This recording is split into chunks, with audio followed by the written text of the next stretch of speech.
이 영상을 보고 나면 이런 문제들 다 풀 수 있습니다. 과학을 친구처럼 쉽고 재밌게 재준쌤입니다.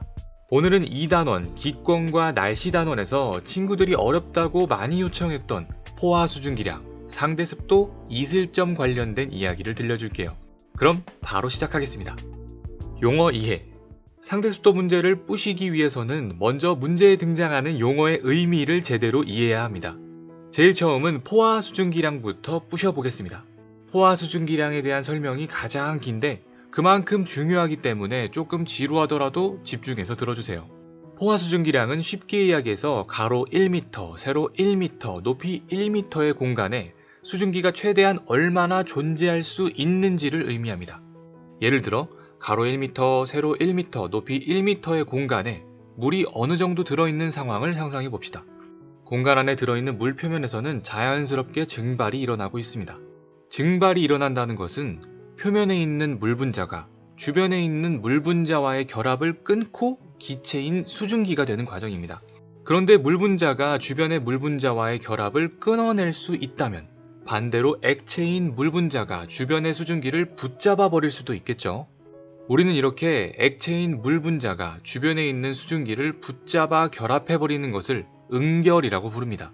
실제로 우리 눈에 보이는 물은 지금도 끊임없이 증발과 응결을 반복하고 있습니다.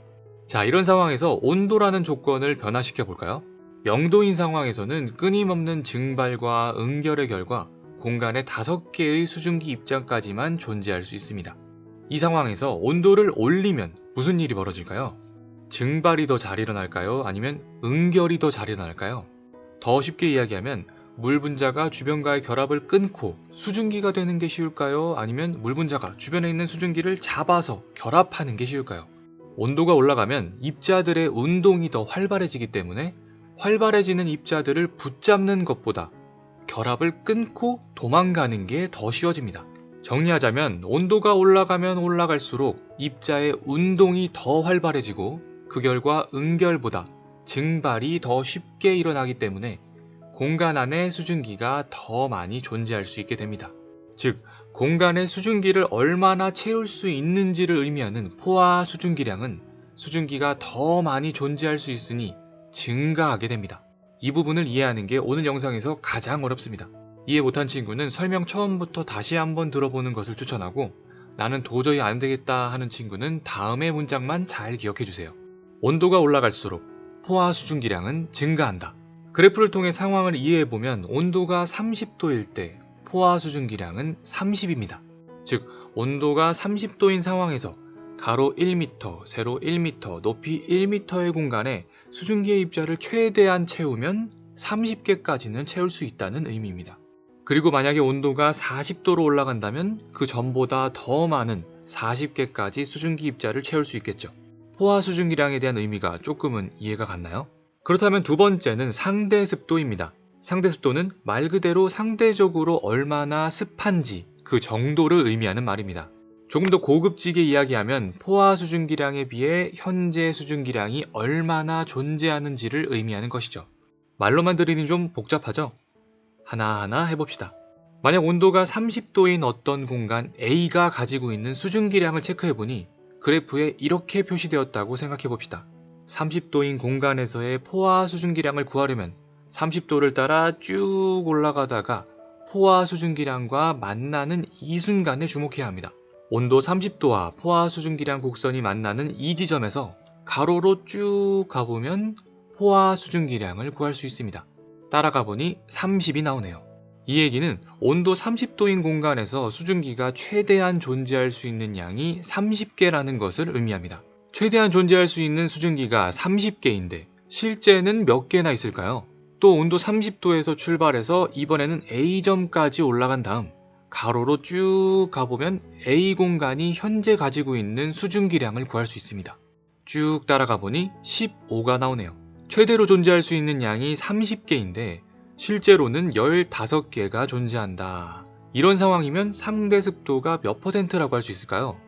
정답은 30분의 15에서 2분의 1, 즉 50%입니다. 만약 산수가 안 된다면 그건 제가 어떻게 해줄 수가 없어요. 쏘리. 이렇게 상대습도를 구하는 공식은 분모에 포화 수증기량을 넣고 분자에 현재 수증기량을 넣은 다음 곱하기 100을 때려주면 바로 구할 수 있습니다. 포화 수증기량과 현재 수증기량을 구하는 요령은 온도에서 출발해서 포화 수증기량 곡선까지 가면 포화 수증기량을 구할 수 있고, 온도에서 출발해서 정해진 지점까지 가면 현재 수증기량을 구할 수 있다는 사실을 꼭 잊지 마세요. 한 번 더 연습해 볼까요? 온도가 35도인 어떤 공간 B의 수증기량을 체크해보니 현재 수증기가 10개 있다고 합니다. 그럼 이 상황에서 상대 습도는 몇 %일까요? 정답은 25%입니다. 35도인 온도에서 출발해서 포화 수증기량 곡선까지 쭉 따라간 후 만나는 지점에서 가로로 쭉 가면 포화 수증기량이 40인 것을 알 수 있네요. 그렇다면 공간에 최대한 존재할 수 있는 수증기가 40개인데 현재 수증기량은 몇 개일까요? 35도 온도 지점에서 출발해서 B까지 열심히 올라간 다음 B에서 가로로 쭉 가보니까 10이 나오네요. 즉 최대로 존재할 수 있는 40개 중에서 10개의 수증기만 들어있는 것이니 40분의 10해서 25%가 되는 것이죠. 이렇게 공간에 최대한 존재할 수 있는 수증기량과 현재 존재하는 수증기량을 비교한 것이 상대 습도인데, 만약에 현재 존재하는 수증기가 공간에 최대한 존재할 수 있는 수증기량과 같다면 상대 습도는 몇 %일까요? 100%겠죠? 이렇게 상대 습도가 100%가 되는 현상을 포화라고 부릅니다. 만약 상대 습도가 100%보다 작다면 포화가 아니다 라고 해서 불포화, 100%보다 크다면 아우 이미 포화됐는데 수증기가 너무 과하다고 해서 과포화라고 부릅니다. 이 정도면 상대 습도는 느낌이 살짝 오죠? 마지막은 이슬점입니다. 이슬이라는 건 뭘까요?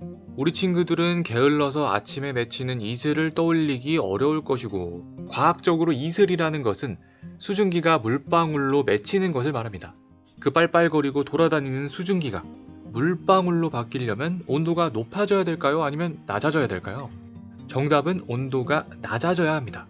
온도가 낮아져야 빨빨거리고 돌아다니던 수증기가 그나마 움직임이 둔해져서 주변의 물입자에게 붙잡힐 테니까요. 자, 그런 상황을 그래프로 한번 알아볼까요? 여기 온도는 30도이고 현재 수증기 입자가 15개인 공간이 있습니다. 이 공간의 온도를 서서히 낮춰보겠습니다. 온도를 낮춘다고 수증기가 어디 사라져버리는 건 아니니까 이렇게 가로 방향으로 점을 움직여주면 되겠죠. 온도는 계속 낮아지지만 아직까지는 별다른 일이 없습니다. 그러다가 검은색 실선에 닿는 순간 상황이 갑자기 변합니다. 검은색 실선은 포화 수증기량을 의미하고, 포화 수증기량은 공간에 최대한 존재할 수 있는 수증기량을 의미합니다. 즉 온도가 계속 낮아지다가 원래는 불포화 상태로 널널했던 공간이 수증기가 더 이상은 존재할 수 없는 포화 상태에 도달했다는 이야기죠. 그래서 이 순간을 기점으로 공간에 존재할 수 있는 수증기량을 초과한 수증기 입자들은 결합해서 물 분자로 바뀌어버립니다. 이렇게 수증기가 공간에 더는 존재할 수 없어서 물 분자로 응결되는 지점을 수증기가 이슬이 되는 지점이다 라고 해서 이슬점이라고 부릅니다. 정리하자면 원래 존재하던 30도의 공간에서 15개의 수증기 입자들은 온도가 낮아져서 이슬이 되는 이 부분이 이슬점이 되고, 이슬점의 온도는 20도가 되는 것입니다. 조금 더 어려운 버전으로 한번 연습해 볼까요? 기온에 따른 포화 수증기량을 그래프가 아니라 표로 줄 수도 있습니다. 문제에서는 10.6g의 수증기를 포함한 25도의 공기 1kg을 10도로 냉각시키면 몇 g의 수증기가 응결되는지를 물어봤습니다. 우리는 표를 보고 머릿속으로 그래프를 상상해줘야 합니다. 먼저 현재 온도인 25도 체크. 이 공기 1kg을 10도까지 냉각시키는 과정을 생각해봅시다. 25도의 포화 수증기량은 20이니까 이 공기는 불포화 상태로 수증기가 존재하기 널널합니다. 그럼 지금 가지고 있는 수증기 10.6g이 최대한 존재할 수 있는 온도는 몇 도일까요? 표를 보고 한번 찾아보세요. 정답은 15도입니다. 15도의 포화 수증기량이 10.6g이니까 지금 25도인 공기가 15도까지 냉각이 되면 포화 상태에 도달하고 이슬로 응결될 겁니다. 그런데 문제에서 물어본 것은 10도까지 냉각시켰을 때를 물어봤으니까 15도보다 더 냉각시켜야겠죠? 15도에서 포화가 된 순간부터 냉각될 때마다 수증기가 이슬로 응결합니다. 우리의 도착 온도인 10도를 보니까 10도에서 존재할 수 있는 수증기량은 7.6g이네요. 즉 우리가 출발할 때 10.6g의 수증기를 가지고 출발했지만 도착 지점에서 존재할 수 있는 수증기의 최대량은 7.6이 됩니다. 그럼 7.6을 초과한 것들은 수증기에서 이슬로 응결해버렸겠죠. 그래서 결과적으로 10.6 빼기 7.6 하면 3.0이 되니까 3.0g만큼의 수증기가 이슬로 응결됐다는 것을 알 수 있습니다. 이런 식으로 용어에 대한 의미를 이해하고 기온과 포화 수증기량 그래프를 머리에 딱 새겨놓고 기준을 잡아 나간다면 상대습도 문제를 다 푸셔버릴 수 있습니다. 고급 문제. 그래프가 나오고 포화 수증기량, 현재 수증기량, 상대습도, 이슬점을 물어본다면 그나마 다행입니다. 어렵게 내는 걸 좋아하는 선생님들은 이런 직관적인 문제보다 한 단계 업그레이드된 문제를 좋아합니다. 이 문제에서는 포화 수증기량, 현재 수증기량을 그냥 주는 것이 아니라 한 번 더 생각해야 합니다. 자, 지금부터 나오는 문장을 꼭 기억해주세요. 기온은 포화 수증기량에 비례하고 이슬점은 현재 수증기량에 비례한다.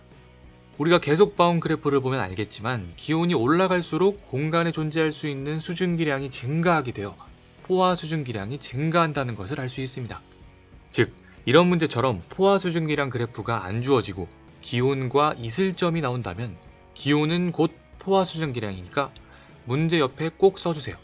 기온과 포화 수증기량은 같은 존재라고. 자, 그리고 두 번째, 이슬점은 현재 수증기량에 비례한다. 이 이야기는 그래프를 보면 이해가 됩니다. 만약 온도가 35도이고 현재 수증기량이 10, 20, 30인 세 가지 공간이 있다고 생각해 봅시다. 이 세 가지 공간의 이슬점은 각각 어떻게 될까요? 현재 수증기량이 10일 때는 이슬점이 한 12도, 20일 때는 이슬점이 한 23도, 그리고 30일 때는 이슬점이 30도가 됩니다. 즉, 현재 수증기량이 많으면 많을수록 공간에 최대한 존재할 수 있는 한계에 금방 도달하게 되어 이슬점이 더 높게 형성된다는 것입니다. 이 부분을 이해하면 정말 좋지만 이해가 안 됐다면 이것만 기억하세요. 기온은 포화 수증기량, 이슬점은 현재 수증기량, 기포이현. 이 말도 안 되지만 이렇게 해서 여러분들 시험 성적에 조금이라도 도움이 됐으면 참 좋겠네요. 아무튼 그런 지식을 바탕으로 문제를 풀어보면 상대습도가 가장 높았을 때는 포화 수증기량과 현재 수증기량의 차이가 가장 작을 때니까 기온과 이슬점이 거의 만나고 있는 이 부분 6시에서 7시 정도가 가장 상대습도가 높고 두 값의 차이가 가장 큰 12시에서 1시 정도가 상대습도가 가장 낮게 됩니다. 그리고 두 번째 문제를 보니 안개가 형성되는 시간을 물어봅니다. 안개라는 것은 공기 중에 수증기가 물 분자로 응결이 일어나 우리 눈에 보이게 되는 것을 의미합니다. 즉, 안개가 형성되려면 응결이 일어나야 하고 응결이 일어나려면 상대습도가 100%에 도달해야 하니까 기온이 이슬점에 도달한 6시에서 7시에 안개가 형성된다는 것을 알 수 있습니다. 자, 이렇게 해서 정말 많은 친구들이 요청해 주었던 포화 수증기량, 이슬점, 상대습도 관련된 내용을 정리해봤습니다. 다음 영상으로 중3 중간고사 필살기를 준비 중인데 현생이 바빠서 여러분들의 시험 기간 전에 완성할 수 있을까 모르겠네요. 부디 완성되기를 바라면서 오늘 영상은 여기서 마치겠습니다. 그럼 다음 시간에 만나요.